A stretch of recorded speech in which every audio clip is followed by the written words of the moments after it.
When I was a teenager, I had someone tell me that if someone is younger than 16, then they have no reason to be anxious because they had not yet dealt with real adult problems. Well, I have to say that both then and now, I disagree with this logic.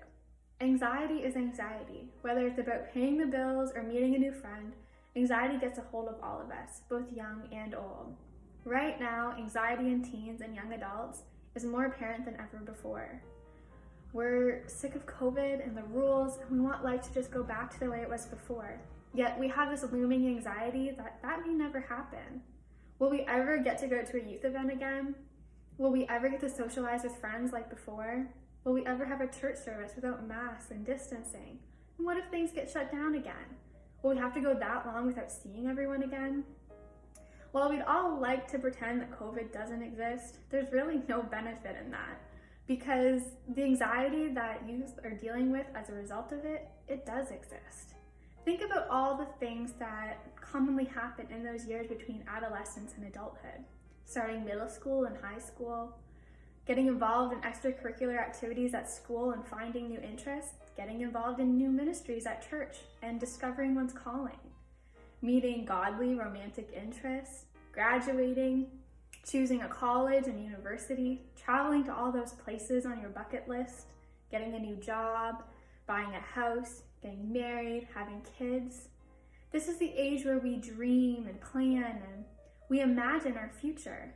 And every single one of these anticipated life moments has been affected in some way by everything that's been going on this last year. Nothing looks the way that we imagined. So of course we're dealing with anxiety.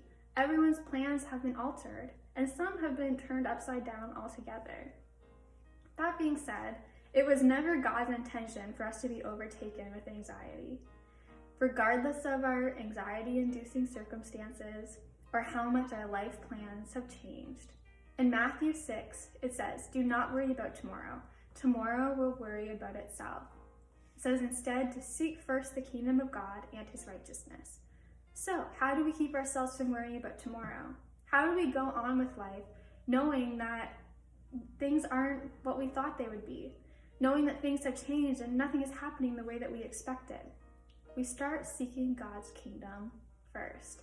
When you start to make your life mission about knowing God more, being more like him, and sharing this with those around you, you'll notice that your anxiety starts to fade.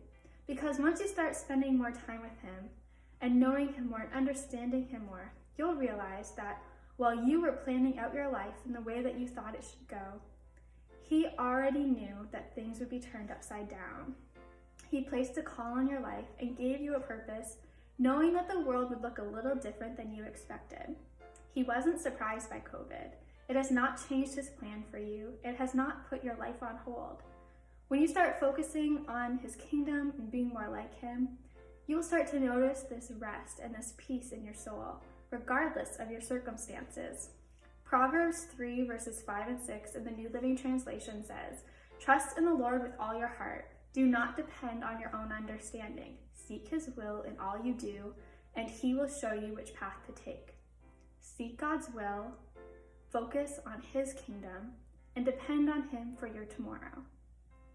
I hope you have a great day, and I pray that you have peace in your mind, rest in your soul.